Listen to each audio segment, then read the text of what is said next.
Let me tell you a story about a time I actually threw in the towel when it came to manifestation because I was just not getting the success that I wanted. I found it extremely difficult to get fluent success, and the successes that I did have, they were things that I could quite easily pass off as a coincidence. Now, this time period is actually before the time period that I spoke about in my Don't Overconsume Content video, which I recommend you check out after this one. And this was not long after I got into manifestation. But it taught me some amazing things, which actually was, and still is to this day, a considerable factor that I take into whenever I do anything, and that leads to my success, both manifestation related and non-manifestation related. So I'd been involved in the law of attraction initially. That's where I got into the law. And I'd learn all the usual spiel: raise your vibration, connect to the universe, the vortex, all of those different terminologies. And I was watching videos, I was trying to put things into practice, I was going about my day trying to manifest a specific person, trying to manifest a better home, trying to manifest more money. I'd overwhelmed myself a little bit, and I wasn't quite sure at that time where to split my focus. Just like many of you may be experiencing in your own lives, when you have more than one desire, if you spend too much time focusing on any particular desire, you panic whether or not you're putting enough focus on your main desire or the secondary desires. And instead of, just doing some bits of all of it, you end up throwing everything else out the window besides your main desire. And that's pretty much what I did. And it caused me to get so overwhelmed and frustrated. New home, money, specific person, changes to myself, all trying to make happen when I barely even knew what it was I was doing. All I'd heard was connect to the universe, connect to source, connect to the vortex. And it was just, I couldn't handle it. One of the biggest things that caused me to end up quitting was actually the comparison to others. I would see success stories, I would see people getting movement, I would see coaches talking about their experiences, and I would get so defeated. I'd be like, how come this person has manifested this six-digit house, 7-digit house, whatever, just by, connecting to the vortex? And how come this person got their person back within a week, and I've been here for a month, and how come this person? And it was constantly, how come this person, and not necessarily looking into why haven't I yet.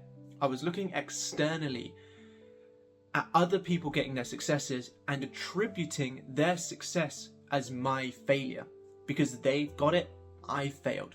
Instead of looking at it like they've got it, that means I could too, which I know a lot of you guys do with success stories.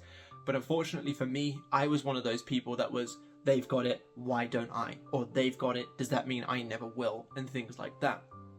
And this became so overwhelming, so frustrating, and honestly so defeating that I quit for a couple of months. I can't remember exactly how long. I think it was a few months I'd quit for. Because even though I wanted to wholeheartedly believe in the law, I couldn't make it work for me. And it was actually causing more stress than if I was to just sit there and say, things happen, it is what it is, nothing I can do about it. So I took the time to do that. But during this time period that I had off, I was still having things go wrong for me because I was still comparing myself. I may have dropped the law, but I hadn't dropped the habits that was stopping me from being successful with the law. So it wasn't some freeing emotional thing where actually I was like, everything's amazing. Things were just getting worse and worse and worse and worse, until a day when a video popped up on my YouTube about the law. And I was like, what's one video? It's not going to hurt. And this was actually a law of assumption video instead of a law of attraction one. From that moment forward, it all became clear. I was the one sitting there saying, why not me? Or why don't I? And yada, yada, yada. And then therefore showing my subconscious mind that I don't have it. I was assuming this sucky reality into being by assuming that other people's success equaled my failure. Which meant that anytime I looked at someone else being successful, whether it was my friend financially, my other friends relationship-wise, or people online, my subconscious mind was taking that in as my failure and pushing out more failures for me. So what I began to do, and I think that a lot of you probably have this problem, even if it is somewhat subconsciously, is I began to stop comparing myself in a negative sense and started comparing myself in a law of assumption sense. What I mean by that is anytime I saw a success story, or anytime my friends showed up with some success, or anytime anything like that happened, I looked at it as, congratulations, you're now the same as me. Someone had a great relationship success story, wow, they can finally go on a double date with me. Or wow, look how amazing their relationship is, they're almost as good as me. A friend had a financial abundance thing, congratulate him, because obviously I want to be happy for him, he's finally living up to what I am, or things like that. I was starting to say their success is close to my success. Instead of comparing their success as my failure, I compared it as though they were almost catching up to me. And this was a significant switch within not only my abundance mindset, but also my success going forward. Because when you look at other people getting success and you say, hey, why do they have it and not me? Or they got it within 2 weeks, why have I been waiting for 2 months? Or XYZ thing like that. What do you think that's showing your subconscious mind? It's showing your subconscious mind you currently don't have it. And in fact, you are in extreme lack of having it. Because someone that has something doesn't get jealous or angry at someone else for getting it also. If you have a loving relationship, you will look so lovingly at someone else having a loving relationship. If you have $1 billion to your name, you're going to be so happy for someone reaching their first million, or for someone getting a pay rise, or for someone getting anything like that. The only people that get angry, jealous, upset, defeated in any sense when it comes to someone else getting stuff is them being in lack of it themselves and them wanting what someone else has. So the reason why I think that you are struggling to manifest and what you can do about it is I think you're comparing yourself to others too much, or comparing what you feel you should have to what you do have.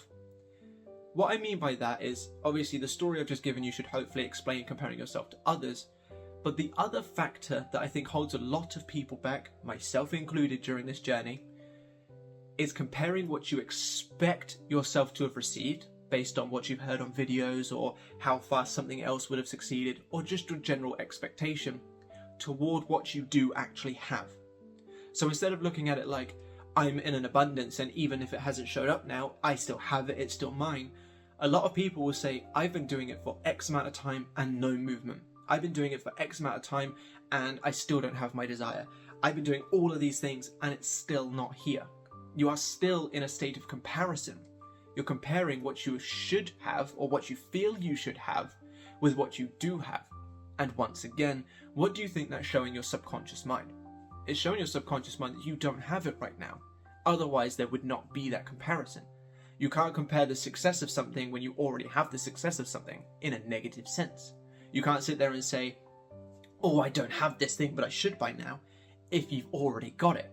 That only ever comes from a state of not having it, which is exactly the state that I was coming from when I quit the law, because I wasn't succeeding in it. And that lack of succeeding in it created more lack of succeeding in it. Then obviously I found the law again, or I found the law of assumption, overconsumed a whole bunch of content, and that's when obviously the content video that I did the other day pops up with what my mum asked me, or said to me. So what you need to do, the way that you need to fix the situation that you're in, is you need to stop comparing yourself to others, and you need to stop comparing what you have to what you expect to have. Now, I don't reference Neville Goddard all that much because there are enough channels out there that speak word for word what Neville Goddard does, and I like to try and bring this in my own way based on my own experiences and such things like that. So that's what I'm here to do. However, I am going to use a Neville Goddard quote: persist until it hardens into fact. Not persist until you feel it should have hardened into fact. If we gave up when we feel it should have happened, or if we start going back to the old story or going back to that lack mindset when we feel we should have had our desire by now, all you're showing to your subconscious mind is you don't have it and you don't have the trust within yourself to make it happen, or you're impatient, which again comes from not having it. Too many people sit there and say, I've been doing it for a week, a month, maybe even 6 months, and still no movement. And while I can absolutely understand the frustration behind that, we need to look at it from a what is this showing my subconscious mind standpoint. Instead of looking at it from a conscious, well, it should be here right now, your subconscious mind doesn't work in a logical standpoint. Your conscious mind works logically, your subconscious mind works creatively. your conscious mind can't tell your subconscious mind how to do its job. And if the subconscious mind did have authority in any kind of sense, it wouldn't be able to tell the conscious mind how to do its job. So instead of looking at things as it's been X amount of time, still not here, and throwing in the towel like I did, look at it under what is this showing the creative side of my mind? What canvas are these thoughts painting? And is it a canvas I want to see? If the answer is no, what do you do then? Well, you take into consideration the end result. Stop comparing yourself in a negative sense, start comparing yourself in a positive sense, if it's something externally. If it's something internally, remind yourself that your subconscious mind only ever needs a story of having in order to have. You must first internally be it for you to become it externally. So, go back to that state of having. Let go of the doubts, let go of the fears, let go of the it's not here, oh woe is me. Let go of the things that don't benefit you. Because your subconscious mind isn't sitting there thinking, oh well, it's been 6 months, so I guess, he can have a little bit of a whinge. Your subconscious mind is looking at it as, we haven't got it, well that's what your whinging is telling me, and pushing out more of that. So, in short, well, I say in short, it's been quite a long video, but in essence, the reason you don't have it is because you're in a state of comparison. You're either comparing your story to other people and saying, why do they have it and I don't, and attributing their success as your failure, or you're comparing what you have to what you feel you should have and using that as a negative reference point. I feel after 3 months of work I should have this by now, therefore I'm going to look at it logically and consciously to complain about it and show the creative side of my mind that I don't have it, which is going to create more of not having it. You keep going until it hardens into fact, not until you feel it should harden into fact. Whether it's robotic affirmations, visualizations, scripting, SATs, does not matter. You stay vigilant with your thinking until you get your desire, not until you feel you should. I really hope this video has helped. If it has, by all means, let me know down below in the comment section. If any of you are in need of one-to-one help, down below in the comment section and the description is the link to my Linktree, where you can find the links to my website, where if you enter 10k subs when you're at the checkout, you will get 10% off of every item in that basket, which could potentially save you a whole lot of money. The membership is also discounted by 10%, so if you sign up now to the membership, that will be your discounted price until you decide to cancel it. And on the membership, you can get tons of stuff worth well over the amount of the monthly membership cost, including the full Manifest Your X Back guide, which is an hour and 40-minute long video packed full of all the information you need to manifest your X back. Grab the ebook, sign up to my social or follow my socials, all of that usual stuff, and I'll catch you amazing people in the next one. Bye bye.